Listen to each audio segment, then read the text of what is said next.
I invited my parents and siblings to a luxurious Thanksgiving dinner. But that day, not a single one of them showed up. They abandoned me and gathered elsewhere. I sat there, eating in tears and humiliation. Then, my grandpa walked in and placed an envelope in my hand. I opened it, and the truth left me stunned. The biting November wind howled across the flat, desolate cornfields of Omaha, Nebraska, carrying a chill that seemed to seep directly into my bones.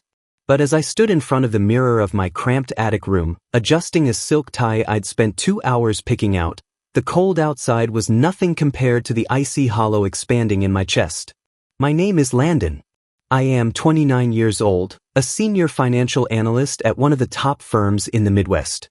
To the outside world, I am the American dream personified, a self-made success story. But to the people downstairs, the people whose last name I carried for nearly 3 decades, I was little more than a piece of furniture they had grown tired of looking at. I grew up in a house that looked like a postcard. A 2-story suburban masterpiece with a pristine white picket fence and a lawn so green it looked painted. My foster parents, Robert and Ellen, were the pillars of the community. Robert was a titan in real estate. Ellen was the queen of every charity gala. They had 2 biological children, Eric, 2 years younger than me, and Hannah, 5 years my junior. On paper, we were a family of 5. In reality, it was a family of 4 and a shadow. My earliest memory wasn't of a hug or a lullaby. It was the sound of Ellen's voice, sharp, cold, and transactional. I was 7 years old, standing in the kitchen, watching her plate up double helpings of lasagna for Eric and Hannah. When she got to me, she scraped the remains onto my plate and whispered, "You should be grateful for every crumb, Landon. We saved you from a life of filth. You owe us your breath." That was the theme of my childhood, debt. I was a debt that could never be repaid. At school, I was a straight A student. I thought if I brought home enough trophies, if I was perfect enough, they would finally look at me the way they looked at Eric. Eric was a mediocre student and a frequent troublemaker, but every time he scraped a C on a test, Robert would take him out for steak and tell him how proud he was. I remember the Christmas of my 10th year. We were gathered around a tree that cost more than a used car. Eric and Hannah were tearing through mountains of wrapping paper, PlayStations, designer clothes, jewelry. I sat in the corner, waiting. Finally, Ellen handed me a small, poorly wrapped box. Inside was a pair of generic socks and a used book from a thrift store with someone else's name written on the inside cover. "Don't look so disappointed," Robert barked from his leather armchair, not even looking up from his scotch. "We provide the roof over your head. That's the real gift." I spent that night in the attic, staring at the flickering streetlights, wondering what was wrong with my blood. Was it rotten? Was that why they couldn't love me? The only thing that kept me sane was the summer. Every June, I was sent away, banished, really, to my grandfather Henry's farm, 2 hours away from the suffocating perfection of Omaha. Grandpa Henry was the antithesis of Robert. He smelled of motor oil, Old Spice, and honesty. While the house in Omaha was a museum of cold surfaces, Henry's farmhouse was a sanctuary of warmth. He was the only one who didn't call me the foster kid or the obligation. To him, I was just kiddo. "Landon," he said to me one evening as we sat on the porch, watching the fireflies dance over the corn. "You see those stars? They don't ask for permission to shine. They just do. Don't you ever let that house in Omaha dim your light." "But Grandpa," I whispered, my voice breaking, "why don't they want me?" He stopped rocking his chair. He reached out with a hand calloused by decades of hard labor and squeezed my shoulder. His eyes were filled with a strange, swirling mixture of grief and a secret I couldn't yet name. "One day, Landon," he said, his voice a low rumble, "the truth is going to find you. And when it does, you'll realize that their inability to love you wasn't a reflection of your worth. It was a reflection of their poverty of spirit." I didn't understand him then. I just thought he was being a kind old man. I didn't know that Henry was the keeper of a fire that was about to burn my entire world down. As I reached my 20s, the distance grew. I went to the University of Nebraska on a full scholarship because Robert made it clear he wouldn't pay a dime for non-blood. I worked 3 jobs while maintaining a 4.0 GPA. I graduated at the top of my class. At my graduation, the seats reserved for my parents were empty. Robert had a golf tournament, and Ellen had a migraine. Only Grandpa Henry sat in the back row, wearing a suit that was 30 years old, clapping so loud he made the people in front of him turn around. Now, at 29, I was tired. Tired of being the outsider. Tired of the cold. I decided that this Thanksgiving would be the final stand. I had just received a massive promotion and a bonus. I decided to host a dinner at the most exclusive restaurant in Omaha. I wanted to show them I had made it. I wanted to buy their love, if that's what it took.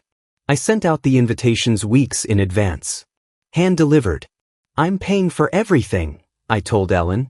The tasting menu, the wine, the private table. Please, just for one night, let's be a family.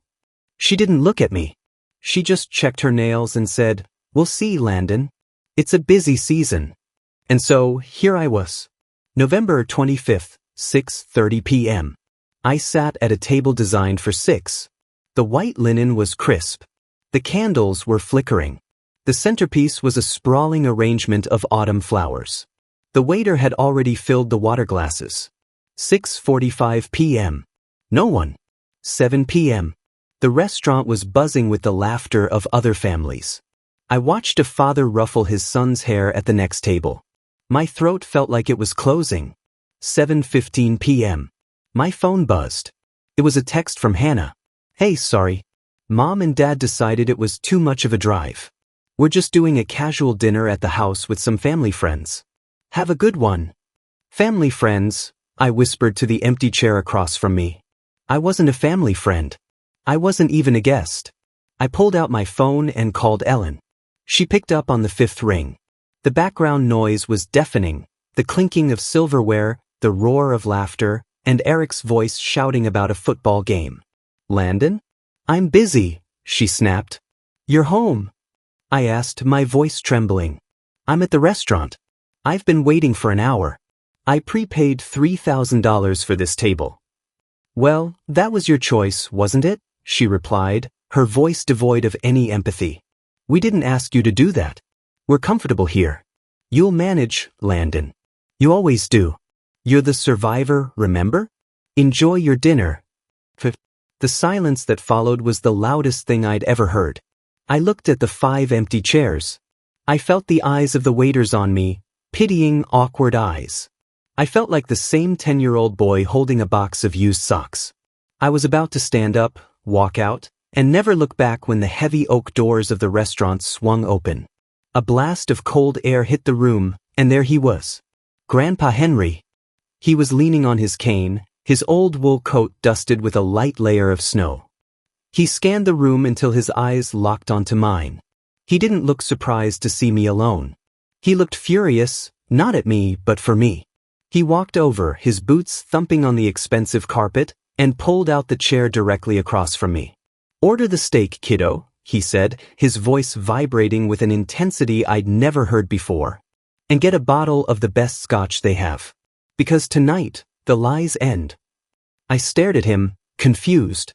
"Grandpa, they didn't come. They're at home. They lied to me again." Henry leaned forward, his weathered hands gripping the edge of the table. "They aren't your family, Landon. Not by blood, and certainly not by soul. And it's time I told you why they've spent 29 years trying to make you feel small." He reached into his inner coat pocket and pulled out a yellowed, wax-sealed envelope. "Your mother didn't abandon you, Landon. She was robbed. And the people sitting in that house in Omaha? They didn't adopt you out of charity. They adopted you as part of a deal that was written in cold, hard cash." My heart stopped. The restaurant around me faded into a blur. "What are you talking about?" I gasped. Henry opened the envelope. "It's time to meet the woman they tried to erase." The scotch arrived, but I couldn't even bring the glass to my lips. My hands were shaking too violently. Grandpa Henry laid a single, grainy photograph on the white tablecloth. It was a woman. She couldn't have been more than 20 in the photo. She had the same piercing blue eyes I saw in the mirror every morning, the same slight arch in her left eyebrow. She was holding a bundle in her arms, a baby, and the look of pure, agonizing love on her face was something I had never seen directed at me in my entire life. "Her name is Clara," Henry whispered. "Who is she?" I asked, though my soul already knew the answer. "She's your mother. Your real mother." Henry took a deep breath, his eyes clouding with the weight of a 30-year-old secret. 30 years ago, I wasn't just a farmer. I worked as a driver and a handyman for one of the wealthiest families in Denver, the Thorntons. They were old money. Cruel money. Clara was their eldest daughter. He began to tell a story that sounded like a Shakespearean tragedy. Clara had fallen in love with a man the Thorntons despised, a musician, a nobody, with no pedigree.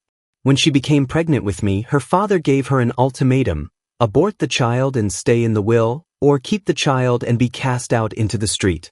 "She chose you," Henry said, a tear finally escaping his eye. "She was disowned. She lived in a studio apartment with no heat, working 3 jobs to buy diapers.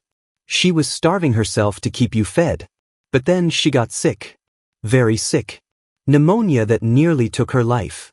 I listened, my heart shattering into a million pieces. All those years Ellen told me my mother was a junkie or a loose woman who dumped me in a trash can. It was all a lie. "She came to me," Henry continued. "She was terrified that if she died, the state would take you and you'd be lost in the system forever. She begged me to find a good family, a stable home." "So you gave me to Robert?" I hissed, a flash of anger piercing through my grief. "You gave me to them?" Henry bowed his head. "Robert is my son, Landon. Back then, he and Ellen were struggling to conceive. They put on a great show. They promised me, and they promised Clara, that they would love you as their own." Clara signed the papers thinking it was a temporary guardianship until she got back on her feet. But Robert had a lawyer friend. They turned those papers into a closed, irrevocable adoption while she was still semi-conscious in a hospital bed. I felt a roar of white-hot rage building in my chest. "They stole me." "They took the money too," Henry added, his voice trembling with shame. "The Thornton family paid Robert a massive sum under the table to make sure you were never heard from again. To ensure Clara could never find you. They used that money to start their real estate business. Your father's empire was built on the sale of your soul, Landon." I looked at the empty chairs. The chairs where my parents should have been sitting. They weren't just cold, they were criminals. They had built a life of luxury on the back of a stolen child, all while making that child feel like he was an obligation. "Where is she now?" I asked, my voice deadly quiet. Henry slid a business card across the table. "Thornton Enterprises, Seattle, Washington. So, Clara Thornton." "She never stopped looking for you," Henry said. "She went back to school. She built her own empire. She fought her way back from the gutter. Every year on your birthday, she would call me, sobbing, asking if you were happy. And for 29 years, I lied to her. I told her you were loved. I told her you were cherished. Because I was too much of a coward to admit what my own son had become." I stood up so fast my chair topped over. The sound echoed through the silent restaurant. "Landon, where are you going?" Henry called out. "I'm going to finish my Thanksgiving," I said, grabbing the envelope. "I'm going to say goodbye to the people who saved me." I drove to the suburbs like a man possessed. My hands were steady now. The grief had been replaced by a cold, calculating clarity. When I arrived at the house, the windows were glowing with warm light. I could hear music playing. I walked up to the front door and didn't knock. I kicked it open. The living room froze. Robert was standing by the fireplace with a glass of port.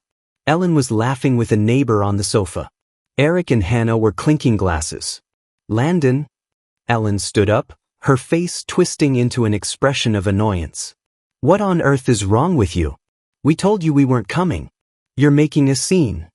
"The scene hasn't even started yet, Ellen," I said, walking into the center of the room.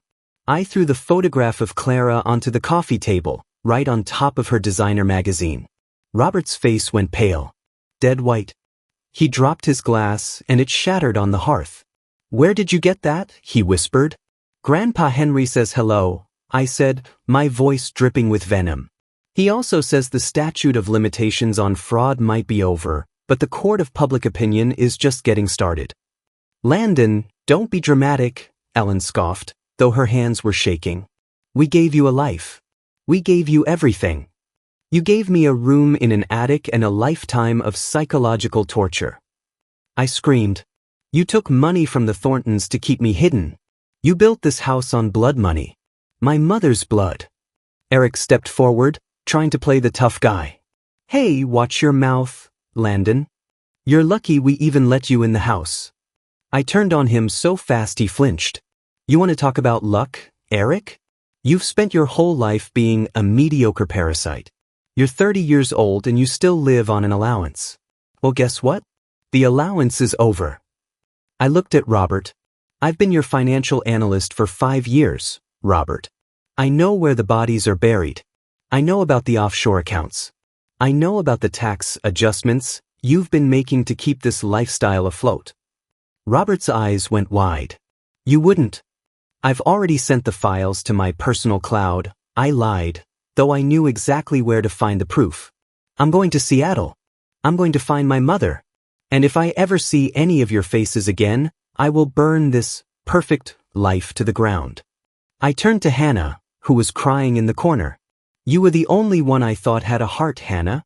But you're just like them. You're a shadow of a shadow. I walked out of that house and didn't look back. I got into my car and drove until the lights of Omaha were nothing but a dull orange glow in the rearview mirror. I had no luggage. No plan. Just a business card and a photograph. For the first time in 29 years, I wasn't Landon the obligation. I was Landon Thornton. And I was going home. The flight to Seattle was a blur of caffeine and adrenaline. I arrived at the Thornton Enterprises headquarters at 9 a.m. on Monday morning.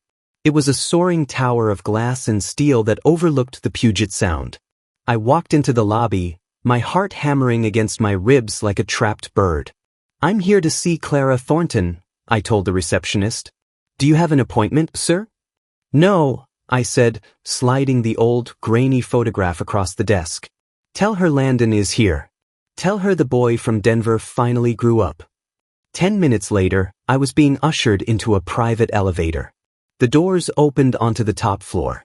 The office was vast, filled with the scent of lilies and salt air. At the far end of the room, standing by a window that looked out over the gray, misty water, was the woman from the photo. She was older, her hair streaked with elegant silver, but the eyes were the same. She turned around. When she saw me, she didn't scream. She didn't cry out. She simply stopped breathing. The tablet she was holding slipped from her hand and clattered onto the floor. Landon, she whispered. Hi, Mom, I said, my voice cracking. She covered her mouth with her hands, and then the dam broke. She ran across the room, not with the practiced grace of a CEO, but with the desperation of a mother who had been searching for a ghost for 3 decades. When she hit me, she held on so tight I thought my ribs might snap. She smelled like home. She smelled like everything I had been missing in the cold attic of Omaha. They told me you were dead, she sobbed into my chest. 10 years ago, Robert told me there was an accident. He sent me a fake death certificate. He told me to stop calling. I froze. They didn't just steal me. They killed me off to keep the money flowing. I'm alive, Mom, I whispered, crying into her hair. I'm right here. The next few days were a whirlwind. We talked for hours, days. I told her about the farm, about Henry, about the lonely Christmases. She told me about her struggle, how she had built her company from nothing but a typewriter and a dream of finding me. But as we sat on her balcony on the 3rd night, watching the ferries cross the Sound, my phone began to blow up. Dozens of texts. Missed calls from Eric. Missed calls from Ellen. I finally picked up. Landon, you have to help us. Ellen was hysterical. The bank, they're here. There's an audit. Robert? He's being taken in for questioning. They say there's millions missing from the Thornton Trust. I looked at Clara. She was watching me, her face calm and regal. Did you do it? I asked her. Clara took a sip of her tea. When I found out you were alive, Landon, the moment you walked into my office, I called my legal team. I've spent 20 years becoming the most powerful woman in this industry. Did they really think I wouldn't have the resources to dismantle the man who stole my son? I felt a strange sense of peace. I didn't feel the need to gloat. I didn't feel the need to scream. Landon?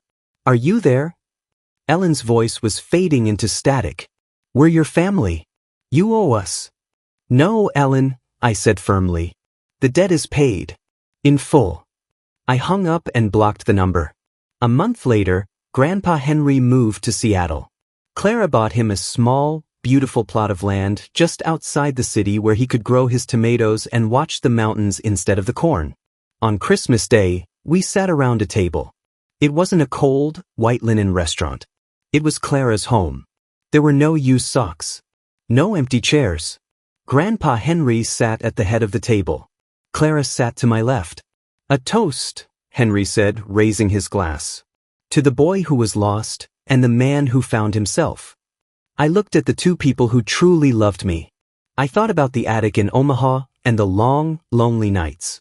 I realized then that the stars don't ask for permission to shine. They just wait for the darkness to be deep enough for everyone to see them. My name is Landon Thornton. I am a son. I am a grandson. And for the first time in my life, I am home.